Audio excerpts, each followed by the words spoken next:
and feel no need to color my hair. Age is a state of mind, and that's my philosophy. Oh, however, I do have my own little personal piece of technology, and they are safely hidden in here thanks to Dr. Ringer. My mother made me get them. She was tired of me nodding at everything she said.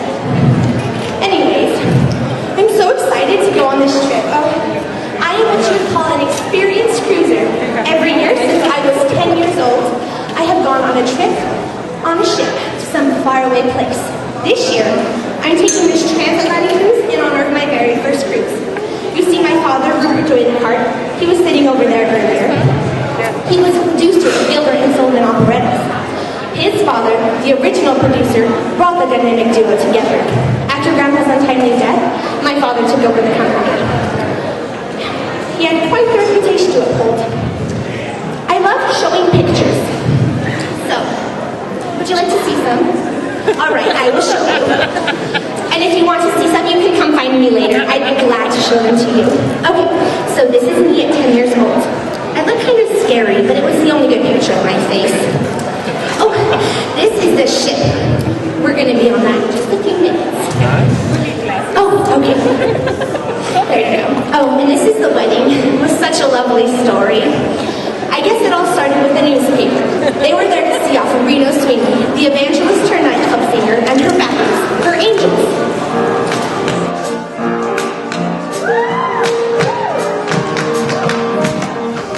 Well, now that we're all in here, I guess I better tell you about William Crowder. He was sort of the instigator of all that took place.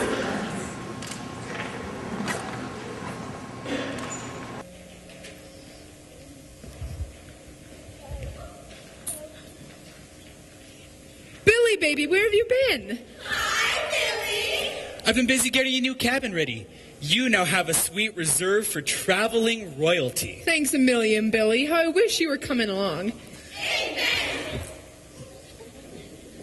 Billy, where have you been? Why, boss, hello. Everything all right? How's the stateroom? Never mind that. Where the hell have you been for the past 2 weeks? In Washington, taking care of your passport. You know, the new deal. Oh, boss, do you know who's sailing with you? No, who? Reno Sweeney. Reno Sweeney? I told her all about you. She's dying to meet you.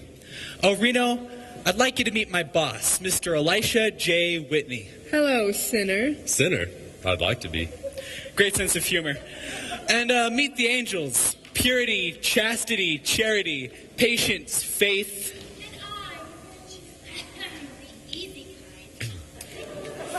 Well, the cocktail bar opens as soon as the ship sails. I'd love to meet you for a drink. Say goodbye, girls. Goodbye. Nice meeting you. If I'm not in the chapel, I'll be in the bar. Boss, what a trip you're going to have. The most beautiful girls in the world, and you are right in the middle of them. Now, am I the greatest general manager, or am I not? You're not. You're fired. Again? Yes, again.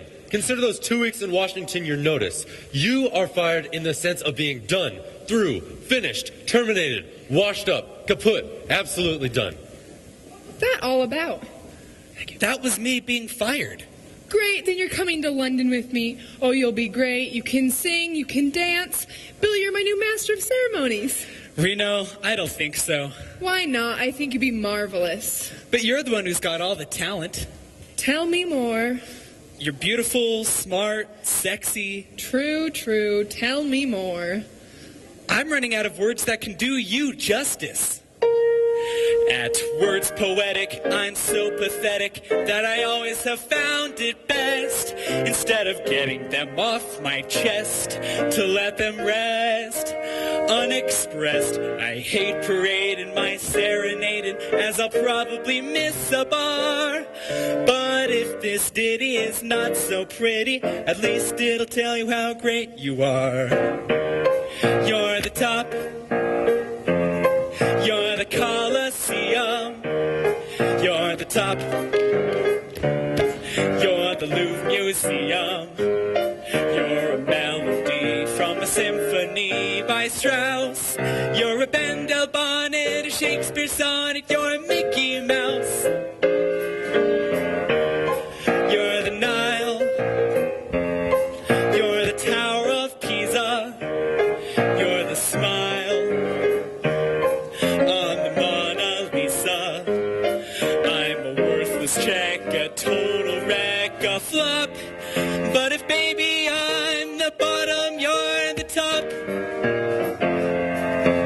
Your words poetic are not pathetic. On the other hand, boy, you shine. And I can feel after every line a thrill divine down my spine. Some critical meanie like Toscanini might think that your song is bad, but I've got notion, it's second the motion, and this is what I'm going to add. You're the top, you're a silver dollar, you're the top, you're an arrow collar, you're the nimble tread on the feet of Fred Astaire, you're an O'Neill drama, you're Whistler's mama, you're a camembert, you're the pearl that the divers fetch up, Milton Berle, and tomato ketchup. I'm a toy balloon that's faded soon to pop. But if baby I'm the bottom, but if baby I'm the bottom, but if baby I'm the bottom, you're the top.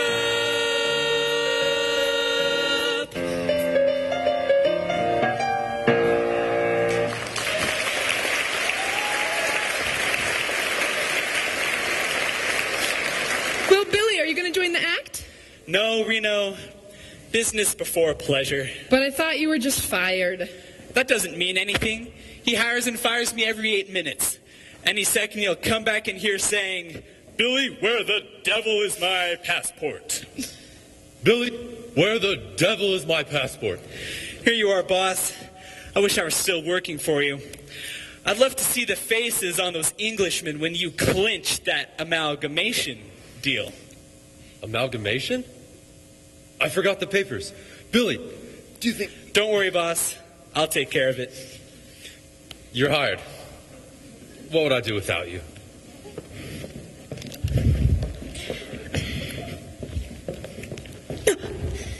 Hope!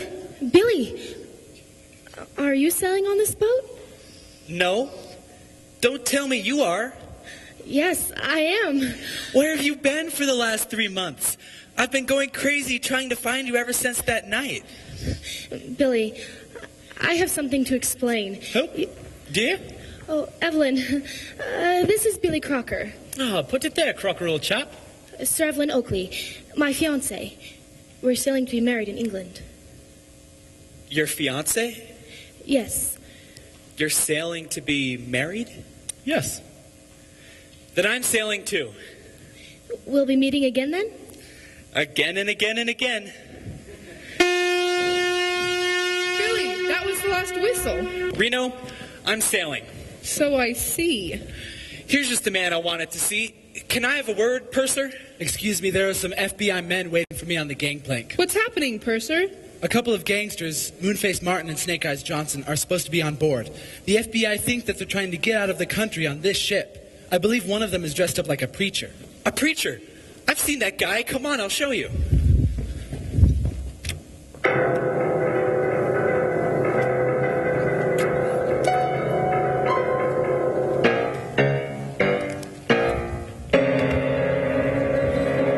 Fix the violin! Fix the violin!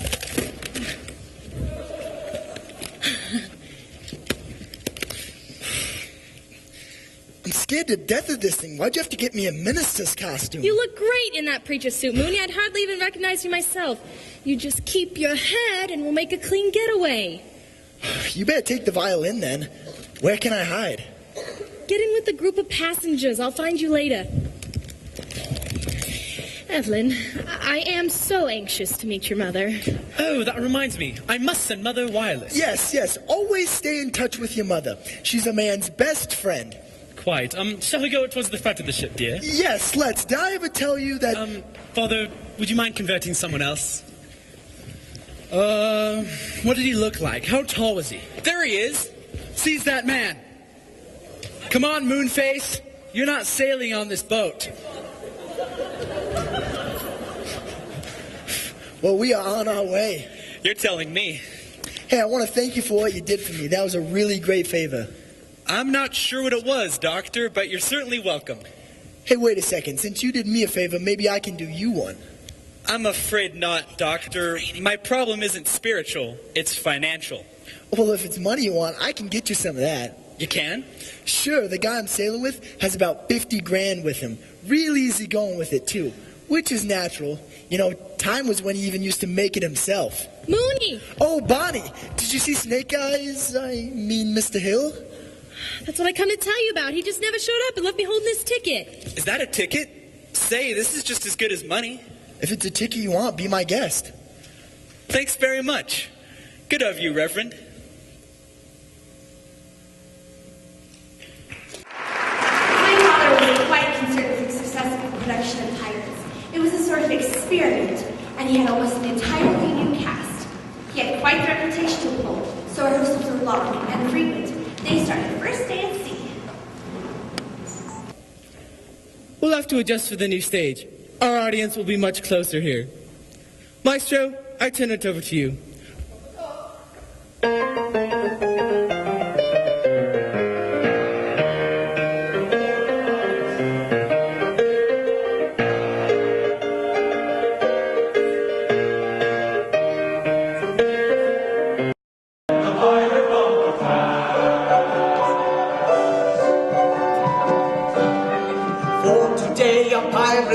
Rises from indentures, reads from his arm and keen descent. He is a pirate now indeed.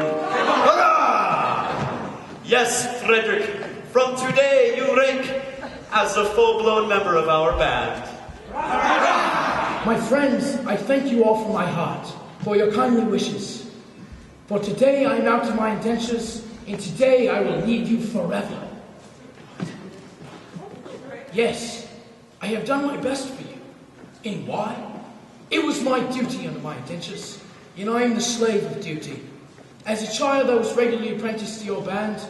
It was through an error. No matter. The mistake was ours, not yours. I was honor bound by it. An error? What error? I may not tell you. It would reflect upon my well-loved Ruth. Nay, dear master. My mind has long been gnawed at by the cankering tooth of mystery. Better have it all out.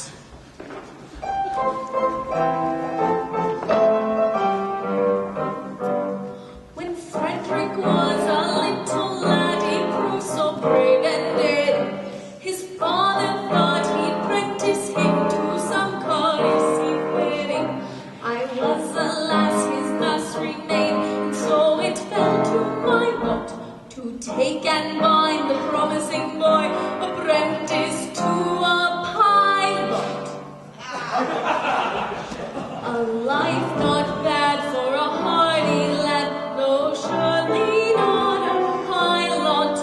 Though I'm a lass, you might do worse than make your boy a pilot.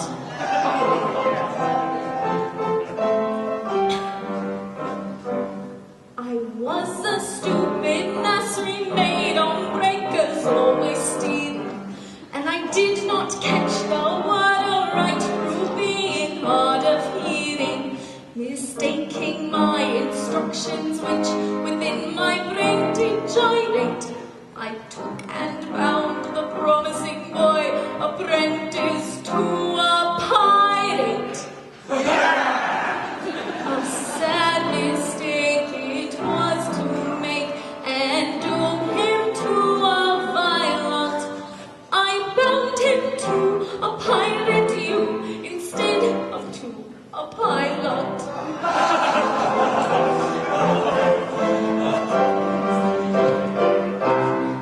Pardon, Sir Frederick, pardon. Right, sweet one. I have long since pardoned you. The two words are so much alike. They were. They still are. For today, my obligation ceases. Individually, I love you with an affection unspeakable. But collectively, I look upon you with a disgust that amounts to absolute detestation.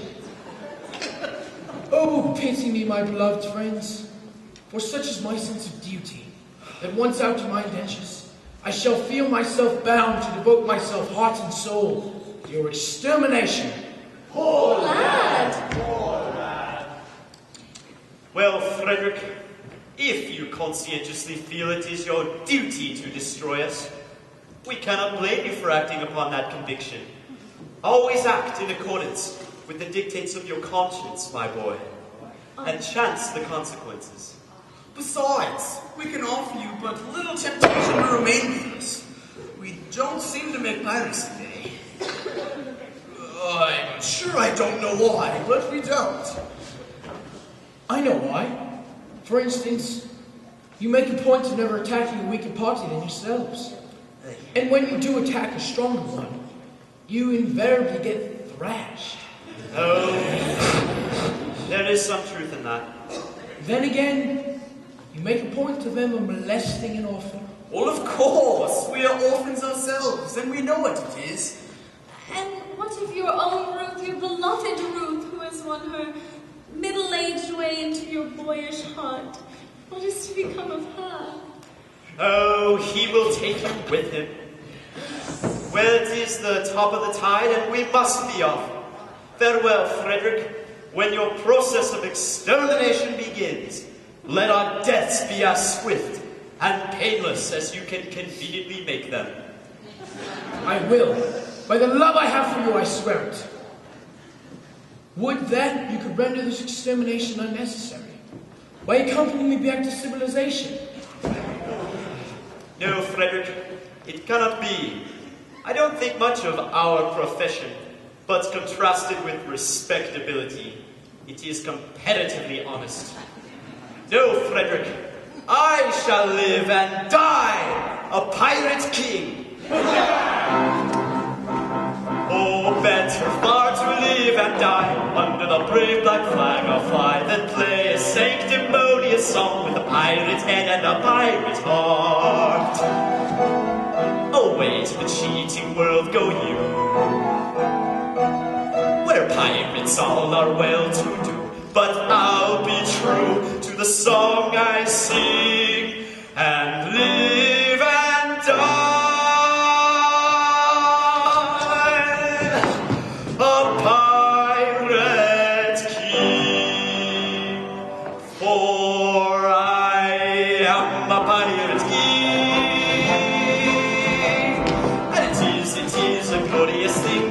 A pirate's king, for I am a pirate's king. And it is a glorious thing to be a pirate's king. Hurrah for the pirate's king, hurrah for the pirate king.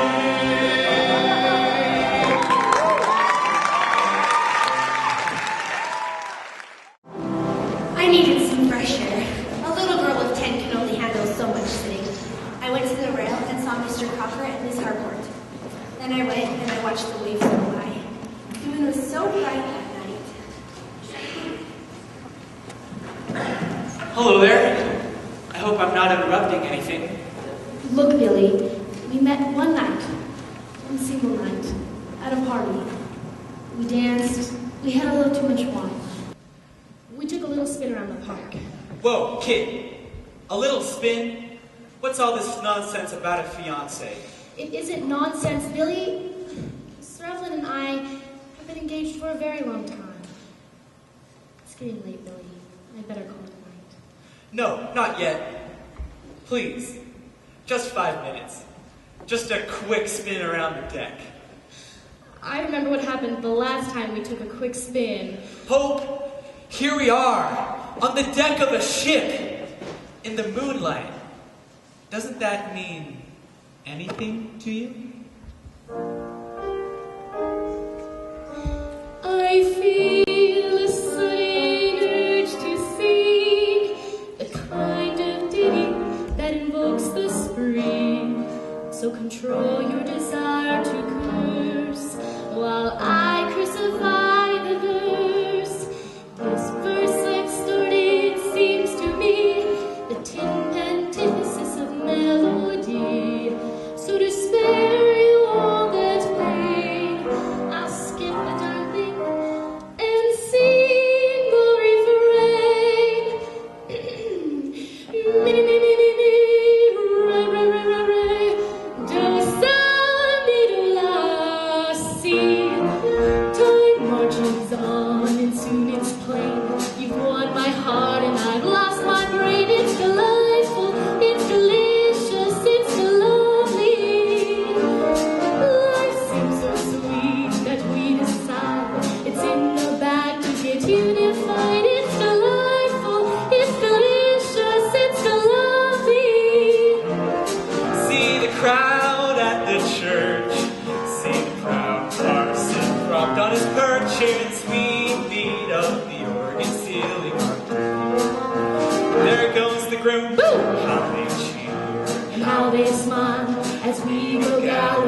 divine deed. It's the fear. It's the wunderbar. It's the victory. It's the balance. It's the bitter. It's the voice. It's the lovely.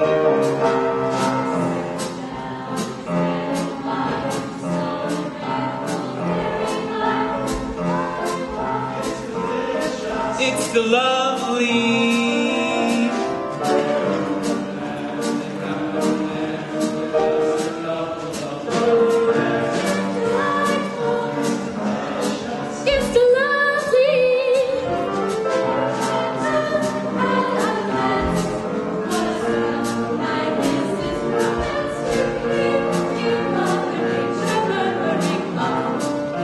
Let yourself go, so please be sweet, my chickadee. When I kiss you, please say to me, delightful, It's delicious. it's delectable, It's delirious. it's dilemma, it's delivered, it's deluxe, it's the lovely.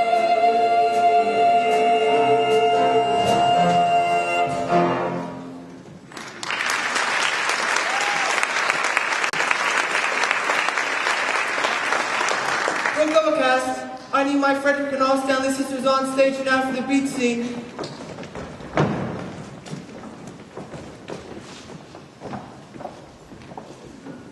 Where's my Frederick? Frederick, where are you? Frederick?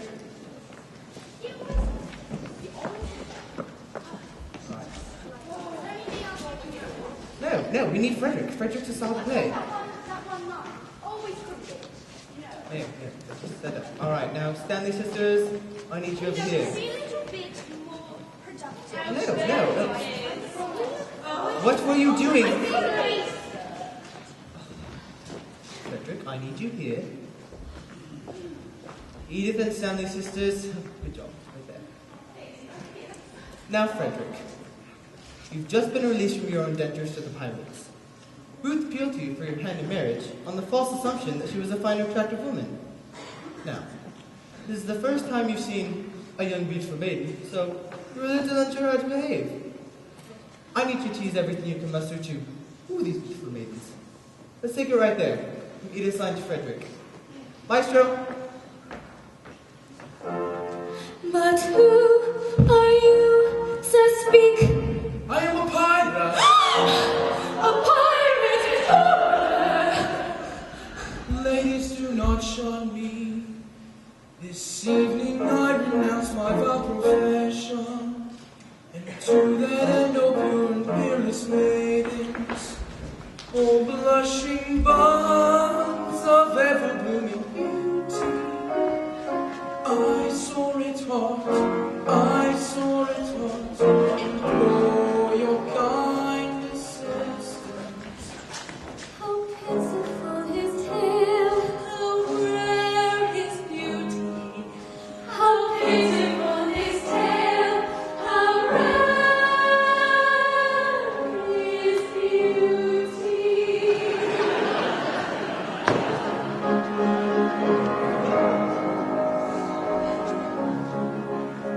Oh, is there not one maiden here, whose homely face and bad complexion have caused all hope to disappear of ever winning man's affection?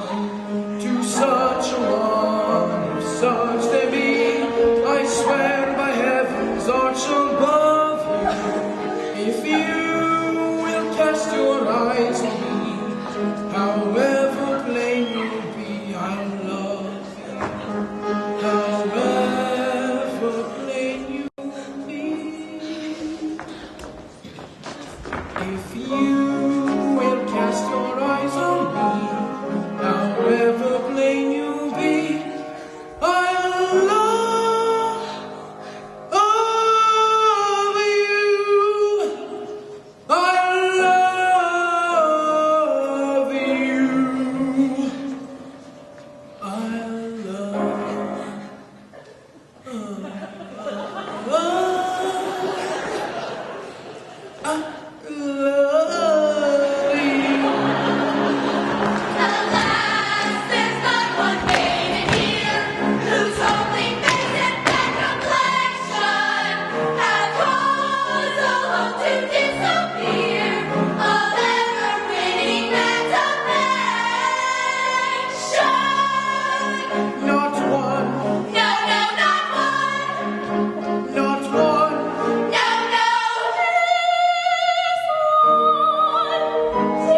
job, everyone. Let's call it tonight.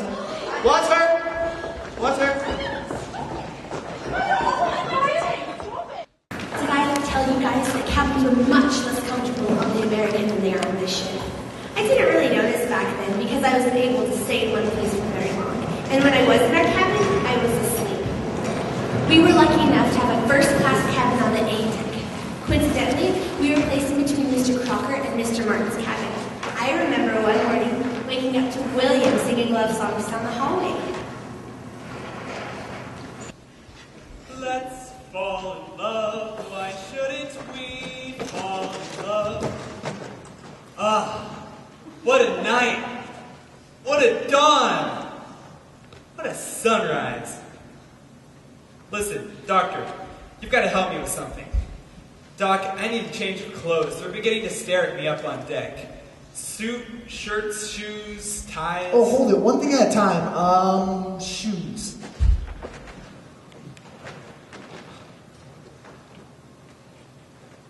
Yeah, the quarter was full of them. Great. Knock, knock. Come in. Morning, Mooney. Billy. Hello, Bonnie.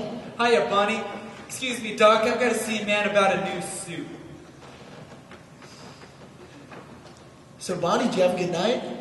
Not too bad at all. I met the cutest sailor.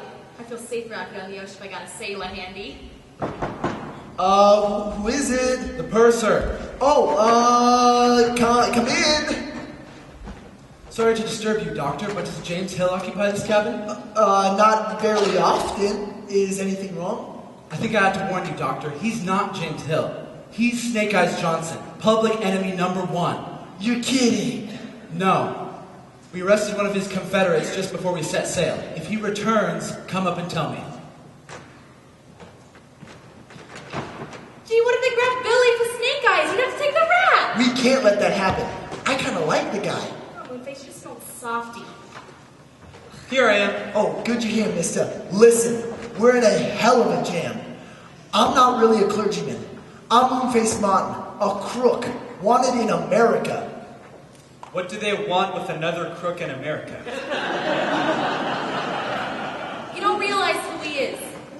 Moonface is public enemy #13. You don't have to mention numbers. Mooney, I told you, you're gonna work up. With me to help you by the time the new list comes out, you might be number 6 or 7. Well, I'm not going to turn you in, but I've got to get up on deck. Listen, that's just what I've been trying to tell you. The ticket I gave you belonged to public enemy #1. Snake Eyes Johnson? We'll have to hide you someplace. But I can't hide. My girl is waiting on deck for me. They'll go right through the passages until they find you. But they'll never think of looking at the crew. Do you suppose you could get me a sailor suit?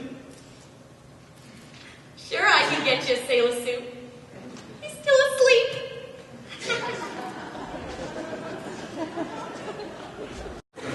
I followed Miss Dollop onto the main deck. I could not believe what I had just heard. Oh, I ran to my favorite hiding place by the lifeboats. I used to go there when I was little and pretend to be a big vaudeville star, as big as Reno Sweetie. Say, beautiful, aren't you one of Reno Sweetie's angels? Angel? Me an angel? Well, you have to be an angel to get to heaven. Well, I know a few shortcuts. Up in heaven's happy portals, where the parties never stop, all the debonair mortals do a dance called the heaven hop.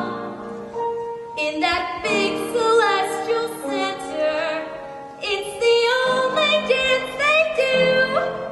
So before you try to enter, you better start doing it too. Spread your wings inside, then clap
What are you going to say to me? What about? What about? Do you know I didn't get to my cabin until 7 o'clock this morning? Well, where were you? Here on deck. In the moonlight. Not all alone, I hope. No. That's just it. Oh, you mean that chappie I left you with? Did he stick it up with you? Damn decent of him. Evelyn, aren't you angry? Angry? Why would I be angry? You got your moonlight, I got my Betty Pie. It sounds like a perfect night for the both of us. Well, if you must know, it was perfect. Look here, Help. I'll tell you what I'll do. I'll look that chap up and I'll buy him a drink. He probably needs it. The poor devil.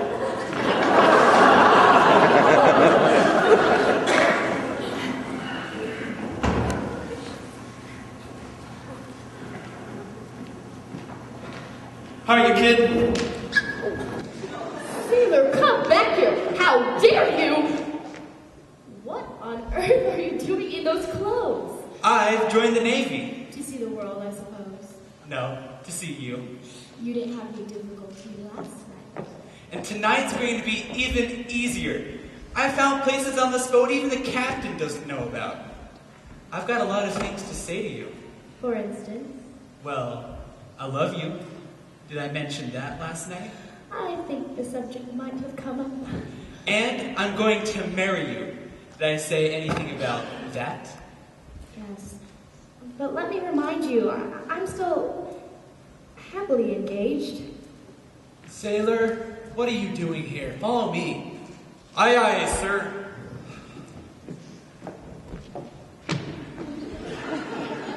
See, I even disobey orders for you.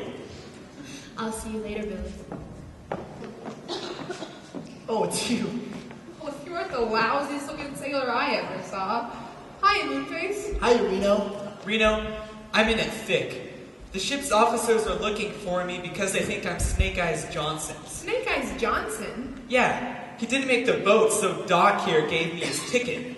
Maybe I can fix you up with some camouflage. Well, Reno, if you really want to help, there's something else I'd rather have you do. Anything for you, Billy. Reno, could you take an English accent off my hands? Steam him up, get him out of the way. Who is this guy? Sir Evelyn Oakley, the guy who thinks he's going to marry my girl. Oh, the only way you'll get rid of that guy is to bump him off. No rough stuff, Doc. Reno, all you have to do is make a play for him. All right, Billy, I'll try, but no promises. Thanks, Reno. You're the top. You can't do anything in front of his girlfriend. Three's a crowd, you know. Why can't you get into his cabin early? Maybe get him running a temperature. Englishmen have high boiling points. Yeah, that's true. Then let's friend him. Can't you wear a dress that slips off easy? I'll bust in and accuse him of tearing your clothes off.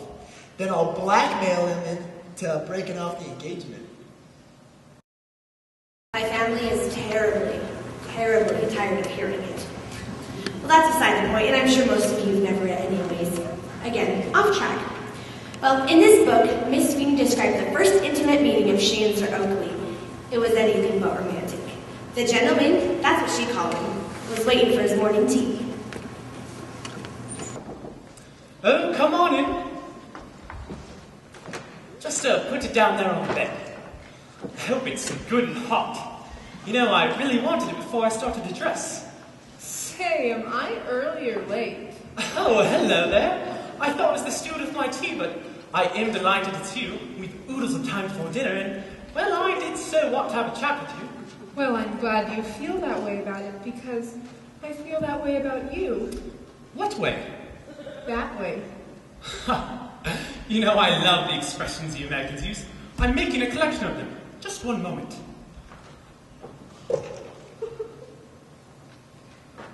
To feel that way about a person means to rob his neck. Oh, do tell me some others.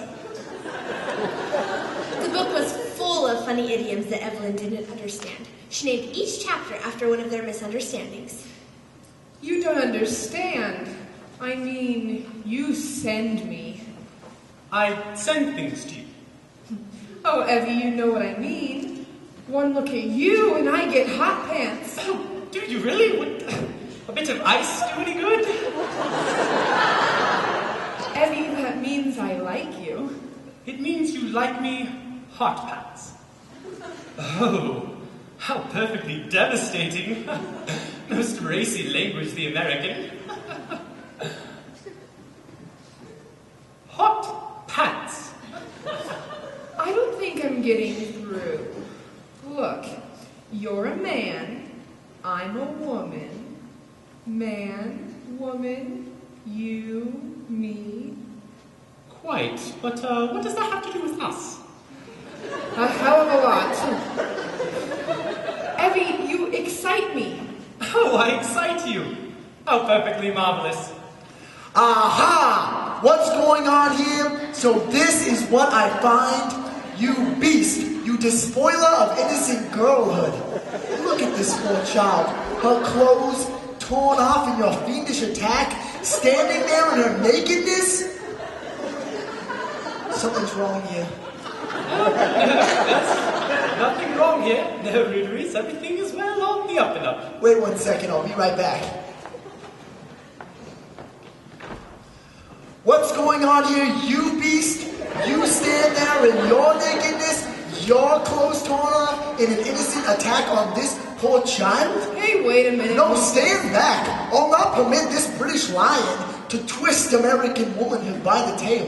Do you think your girlfriend will marry you after this? And don't think she won't know, because I'm going to tell her. Oh, do tell her. Only, would you lay it on a bit thicker? She's always complaining that I lack fervor. You don't get the idea. Be sure to call me a beast, though, won't you? I rather like that one. You don't mind, Miss Sweeney? A beast?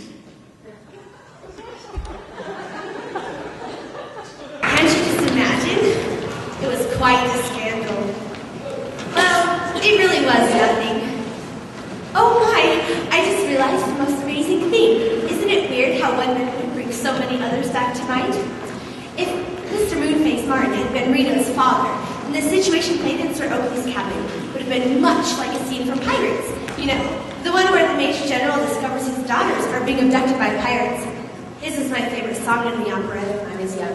Probably because the actor playing the Major General, Henry Lapidus, he did magic tricks for me. I can't believe I never made the connection until now.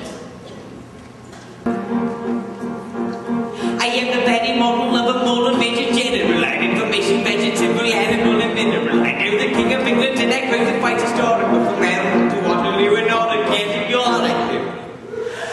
I'm very well acquainted with English spending magical. I understand equations with the simple and more radical. I've been my name is theorem. I am teeming with a lot of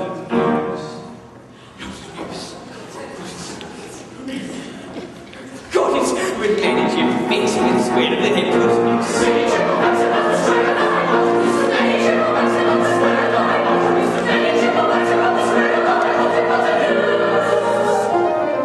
I'm very good at brilliant differential calculus and the scientific names of beings and immaculate. Short and very vegetable, animal, and mineral. I am the very model of a model major general. Animal and mineral, he is the very model of a model major general.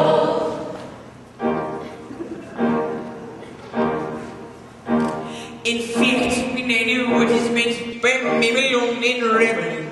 I can tell a sight to meals arriving from a journey. In such affairs as sorties and surprises, I'm already at. And when I know precisely what is meant by commissariat. When I have learned of progress has been made in modern gunnery. When I know more of tactics than a novice in a nunnery. In short, when I'm smattering of elemental strategy. Shit. How good is your essay about Major General is nearly said? You say a better Major General is never said. You say a better Major General is never said. You say a better Major General is never said. For my military knowledge, though I'm plucky and inventory, has only been but down to the beginning of the century. But still, in that vegetable, animal, and mineral, I am the very model of a model Major General. Still, in that vegetable, animal, and mineral, he is the very model of a model Major General.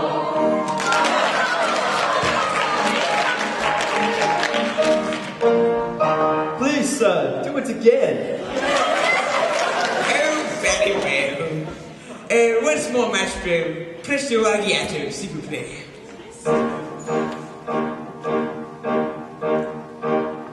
In fact, when I know what is meant by memory, no rambling. I can tell a sight of nails and rifle from a javelin. Such a face of sorties and surprises I'm aware yet, and when I never see what is meant by come a silly. When I have noted progress has been made in modern gallery, when I am more of techniques than a novice in a nunnery, in short, when I am smettering of elemental strategy, you'll see a bit of major general is never real holds.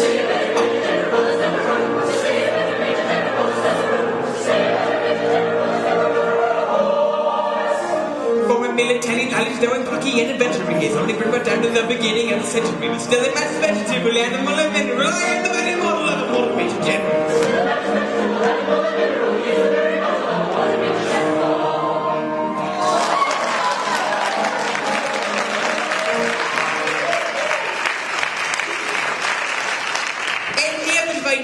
Myself, I would like to know what's going on here. Permit me! I can explain in 2 words. We propose to marry your daughters.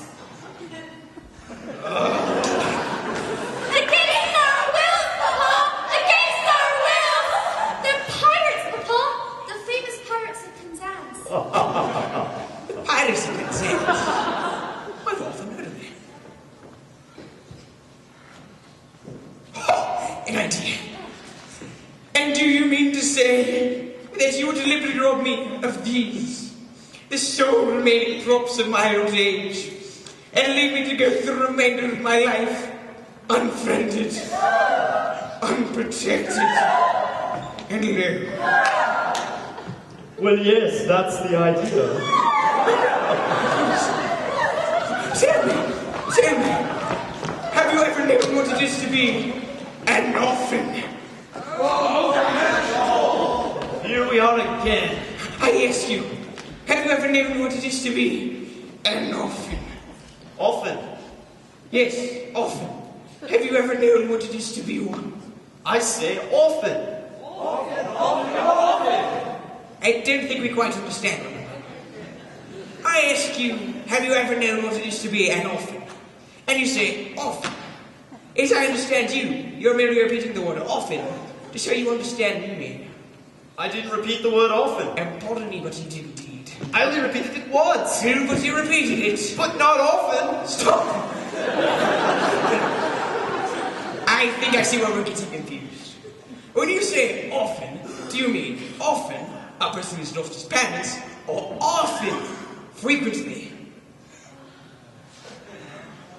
Ah, I beg pardon. I see what you mean. Frequently.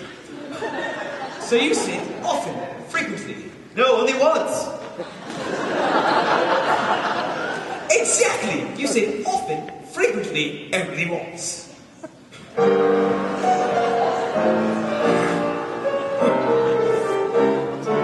Oh, man of dark and dismal face, forego your cruel employ, have pity on my lonely state. I am an orphan boy, an orphan boy, an orphan boy. How sad, an orphan boy.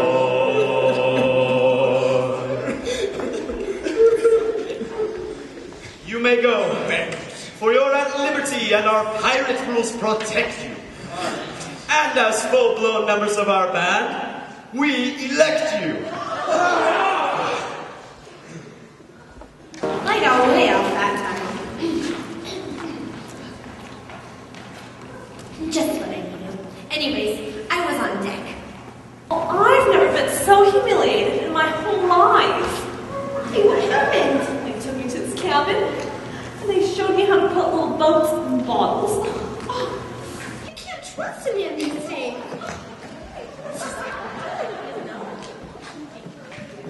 Hello, Reno. I've been looking for you all day. Where you been? I've been walking the deck. I wanted to ask you about auditioning 20 Angels. I'm not in the mood to talk business right now. I got an Englishman on my mind. Sir Evelyn? Yeah. Good luck. Thanks. I could use it. My story is much too sad to be told, but practically everything leaves me totally cold. The only exception I know is the case when I'm out on a quiet spree, finding vainly the old ugly, and I suddenly turn and see your fabulous face. I get no kick from champagne. Mere alcohol doesn't thrill me at all. So tell me, why should it be true that I get a kick out of you? Some get their kick from cocaine. I'm sure that if I took even one sniff, that would bore me terrifically too. Yet I get a kick out of you.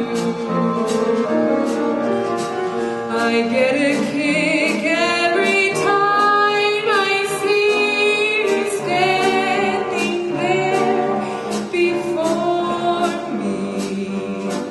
I get a kick, though it's clear to me that you obviously do not adore me. I get no kick on a plane, flying so high with some guy in the sky is my idea of nothing to do. Yet I get a kick out of you.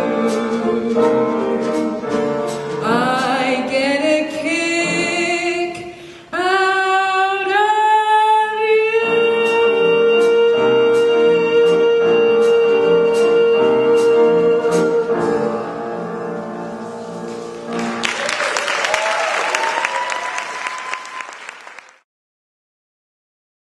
Shall we sit here, Help Me Dear?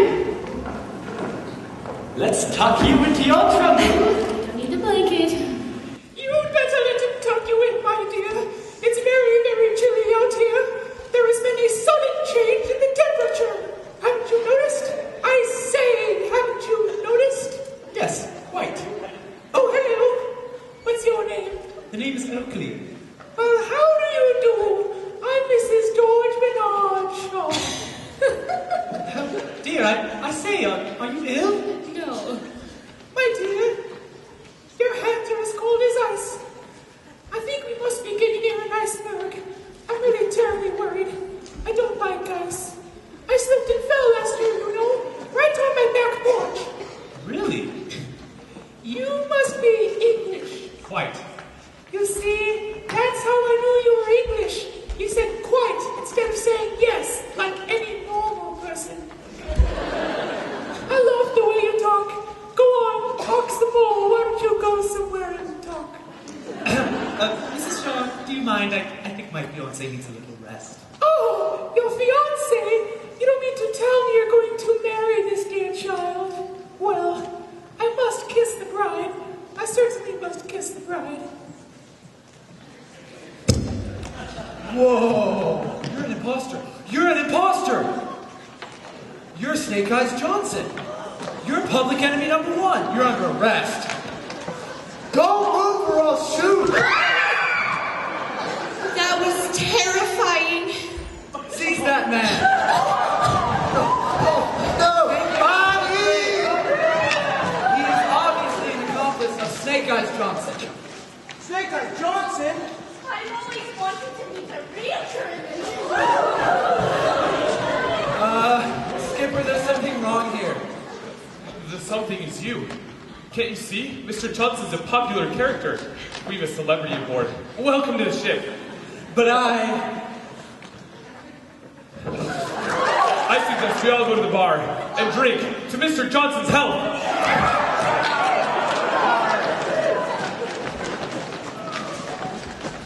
Isn't this great? Now I've got run of the ship. Now I can be with you. Maybe I don't want to be with you. Hope. I enjoy a joke, but I can't with a clown.